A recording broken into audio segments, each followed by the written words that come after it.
Good evening, folks. Triple Crown here, coming to you from Vancouver, British Columbia. Continuation of the Global War 1939 series. This is a round 8 summary of the solo playtest. Very exciting round. A lot of new units introduced this round, and lots of craziness happening all over the map. This was no big battles happened this round, but lots of key things happened all over the map. So Paris fell. The Germans decided to evacuate rather than build there. They were outnumbered and going to get wiped out, so they decided to retreat and fight another day. So currently in Paris there is 34 American units, 4 French that were just placed there because Paris was liberated, and 24 Canadian and UK units. Now on Reims, which is the bordering territory between Western Germany and Paris, is currently 33 German units. Now, this is significant in terms of, it looks like, yes, great, wonderful, the Allies, have the advantage, but hold on a second. This is where the games gets complicated and interesting, because Germany has now decided to push the Allies off the continent of Western Europe, and they are building some fast movers in Western Germany and some heavy hitters. And they decided to fly the Luftwaffe back to Berlin. So they now have the power of the Luftwaffe. So Germany could reinforce Reims next turn with another 24 units. So that is something the Allies have to take into account. And if they decide to go for Reims, which is going to get them closer to Berlin, they have to be careful, because this probably means evacuating part of France and leaving it open. And the Italians still have a pretty healthy economy, and they're building all ground units now. They've got about 15 units sitting in Turin, and the Germans also have some units there. So if the Allies don't take back Reims, Marseille, which the Italians played ping pong with the British, and they currently have 5 units there. So that's there's some ping. So they have to, if the Allies are going to go for Reims, they have to block off Italy from, which they just don't quite have the units to do it. They do have a follow-up, but do they want to start sacrificing and playing this long, drawn-out game when the Japanese are doing their thing in the Pacific? So this is or do the Allies just still make a heavy push towards Rome? But Rome's not a victory city in the sense that the game's not over. So do they go for Rome, or do they go for Berlin? Now Germany, in terms of fast movers, the green units there, those are the SS Panzer Grenadiers and the Mark V armor, and also they built their first Tiger tank. I'm going to zoom in on the Tiger tank. So they have now a Tiger tank in Western Germany, and they have 4 Mark IVs. 2 of them are in Bavaria, ready to go down to Turin and help out the Italians if the Italians get into trouble. So I'll zoom back out. The Germans also now have rocket technology, so they purchased 3 rockets at the start of the round, and they bombed London this round and damaged the naval base here. So it wasn't a big thing because the Allies currently aren't using it, but that's what happened there. The Americans were very lucky. They rolled again, sending their full Lend-Lease over to Russia. So we'll get into that in a second. But America's build was a little bit divided, so they did send a Lend-Lease to Russia of 20 IPP, and they sent 7 transports back, so they only had to purchase 7 armor and 7 infantry, and they did have a Pacific build this round. The Canadians did their normal armor, infantry, and transport. And because Paris was liberated, all of these territories that had Free French or Vichy roundels, all the original French territories, now all went back to Free French. And this one territory in Tripoli remains. And so all of these guys who were Vichy now converted back to Free French. So sometimes, folks, if it doesn't happen early in the game where those units go Vichy and you liberate Paris later on, well, you get those units later on. So sometimes it's a little bonus. So there was 2 Allied transports here as a non-com because it happens instantaneous. So 2 of the infantry in Algeria jumped on the Canadian transports and landed up in Bordeaux. So that happened there. The German fleet, they're planning something sneaky. And sometimes when you're doing a solo game, you can't trick yourself, and if you know, but then you think, well, how do I stop it if you know that's a strategy? So we're going to get into that in a second. Some interesting things happening here in Cairo. The British decided not to attack. They reinforced with all of their ground units that they could in Upper Egypt. So they have currently, I think, 15 or 16 units. And because Syria, that was Vichy, went back to the Free French, this infantry walked down to Transjordan because the British also liberated Transjordan. So the British also built another heavy bomber here. So the heavy bombers, they now have 2 on the board. They roll 3 dice at 4. So that is a nice bonus for the British, who want to attack Cairo with about 17 infantry, 1 fighter, and 2 heavy bombers. And currently the Italians are going to be designated, I haven't announced it yet, but it happens at the start of the German turn, 2 more transports to bring down some ground units here to reinforce, and they will have the numerical advantage again. So a build-up in Cairo is still happening. Now let's talk about Russia. This is the sneaky plan that the Germans had. They now have decided to abandon Moscow, which they still could take it if the Russians are napping. They decided to make a full push for Stalingrad and for Leningrad. They want to take those 2 cities because, as I mentioned last round, then all of the Navy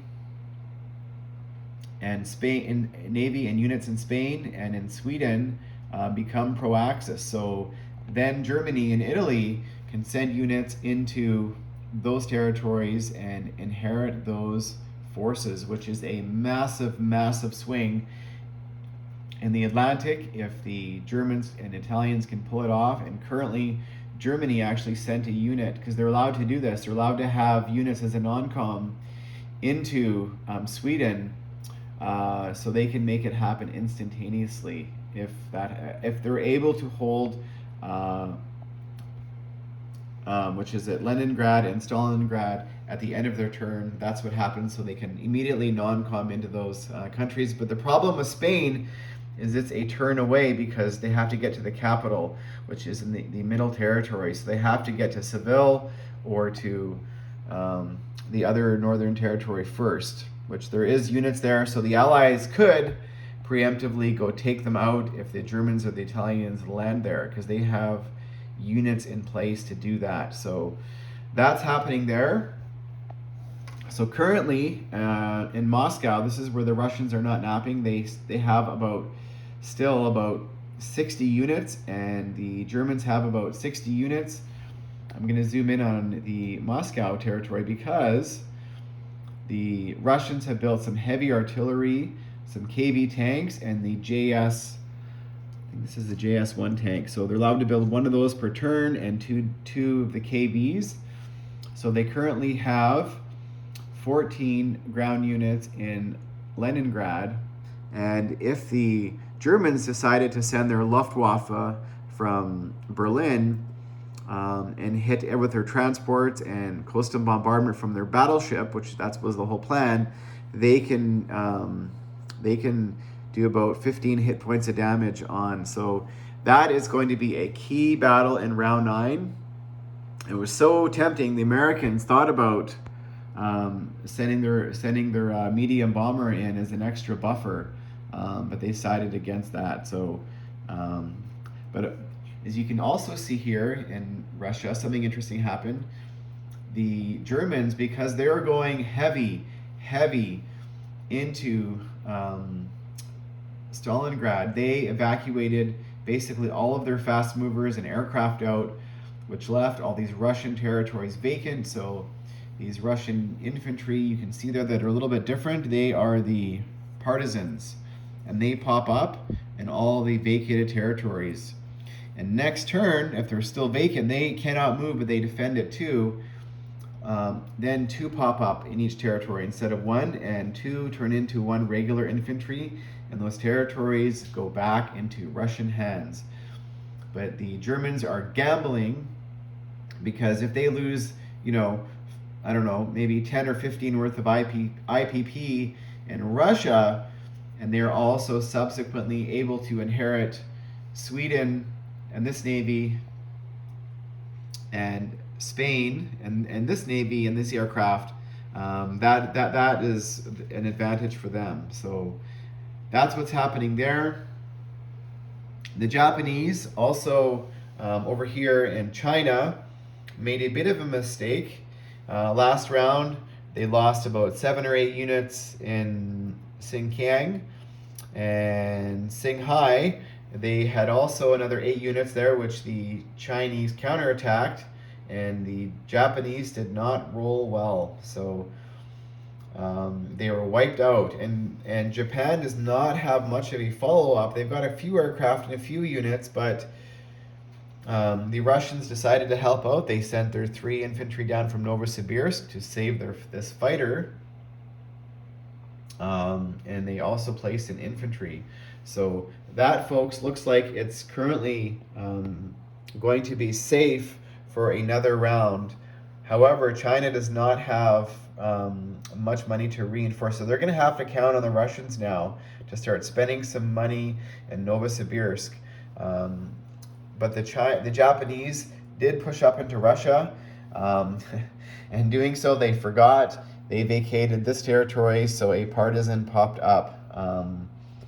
And even though I know about it, you just sometimes just forget. You send the infantry out to attack. So if Japan wants to sort of plot along west, they're going to have to remember to leave an infantry behind every single time. Now the Japanese are thinking they're being clever here. They did build some ground units and linked up all their transports ready to go on the mainland coast of Siam and is at Shanghai. So they've got 4 transports up and ready to load, and another 2 down here. And they dropped off a bunch of units in Brunei. That's another 4 units. And they sent 1/2 of their navy down here and liberated New Guinea, which they did that because next turn, I think they can hit, is it 12? They can load their transports with 10 units and try and attack Sydney next turn, which the Italians are preparing for. So they try to minimize the damage. So in this game, there is a 2-to-1 blocker rule. So the Australians sent out 4 ships as blockers, so the Japanese can easily clear that. But now, because they have to leave basically 8 ships behind, and if there's a scramble here from Sydney, now this is an even naval battle. So the Japanese were smart, and the Japanese, will talk about what they also did, is they tried to put their backup navy into position to prevent the Americans from coming down to the Carolines, which is liberated. So if the Japanese remained up near Tokyo and the Americans came down to the Carolines, now all of a sudden this fleet here cannot take on both the Americans and the combined Dutch, Anzac, and British fleet here. And currently in Sydney, there is 4 armor, 6 infantry, a fortification, and 2 fighters. So Sydney is probably safe. Japan's going to have to get all these transports down and come down. So Japan sent this one. They took Guam, and they cannot take Hawaii next turn. However, it's the projection of power. So there is a naval base there, which they inherited. They do not have a naval base, so they cannot hit Hawaii next turn.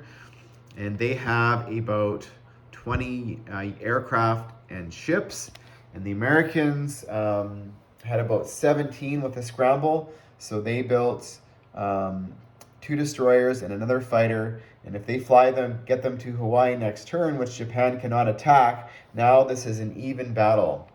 So all of a sudden, folks, Japan and Hawaii's got about, 12 units on it as well.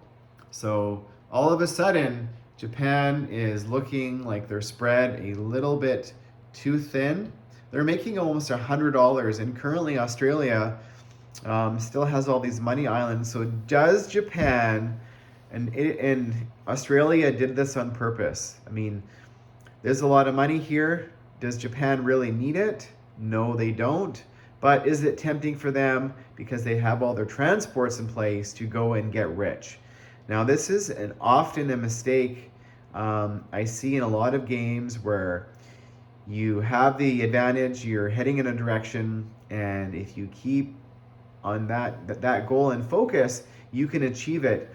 But if you get a little sidetracked with stuff like this, all of a sudden, like what happened up here, the Japanese got a little bit too greedy, wanted to, think they could just trade, 7 or 8 infantry at a time with the Chinese, and now all of a sudden they are on their heels. And the Japanese are also, they built some new units that we haven't seen in this game, some amphibious tanks. It's a sculpt that's available at HBG, and some medium armor in Siam. And they also built a couple medium armor up in Shanghai. They want to have some punch when they do some amphibious attacks. So that is the summary of round 8. It was a bit of a longer summary of a video. So that is my again, I think I've said this in a video before, folks, but does Japan really need this money?